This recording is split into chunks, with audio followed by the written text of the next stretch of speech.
Next, இந்தியாவின் முழுமையான இறையாண்மை அதிகாரம் பெற்றிருப்பது யார்? இந்திய பிரதமரா? இந்திய குடியரசுத் தலைவரா? தேர்ந்தெடுக்கப்பட்ட இந்திய தலைவர்களா? யாருமே கிடையாது. இந்திய மக்கள் தான் இறையாண்மையோட உண்மையான அதிகாரம் பெற்றவர்கள். இந்திய மக்கள் தான் இதுக்கான ஆன்சர். 1976ஆம் ஆண்டின் அரசியல் சாசன திருத்த சட்டம் மூலம் முகவரியில் திருத்தம் செய்யப்பட்டு டேஷ் டேஷ் மற்றும் டேஷ் சொற்றொடரில் சேர்க்கப்படும். 3 வார்த்தை சேர்க்கப்பட்டதுன்னு சொன்னேன். கரெக்டா? சமதர்மம், மதச்சார்பின்மை, ஒருமைப்பாடு. சோசியலிஸ்ட், செக்குலர், இன்டெகிரிட்டி அப்படின்ற ஒரு 3 வார்த்தைகள் தான் என்ன பண்ணுச்சு, சேர்க்கப்பட்டது.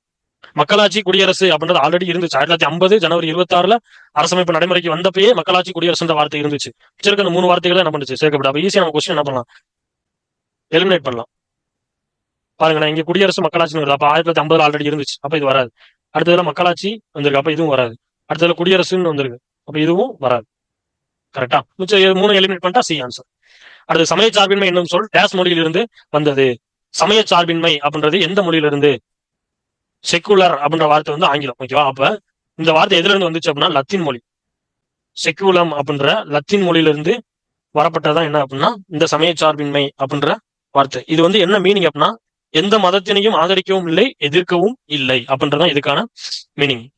Okay, next question. Okay, question எல்லாம் முடிச்சிட்டோம். ஸோ பார்ட் 2ல அடுத்த பிரியாமலுக்கு ரிலேட்டடா இருக்கக்கூடிய பேலன்ஸ் கொஸ்டின் எல்லாமே பார்ட் 2ல பார்ப்போம். இந்த வீடியோ பிடிச்சிருக்கும்னு நினைக்கிறேன். பிடிச்சிருந்தா சப்ஸ்கிரைப் பண்ணுங்க, பெல் ஐகானை கிளிக் பண்ணுங்க. நெக்ஸ்ட் வீடியோவில் சந்திப்போம். தேங்க்யூ.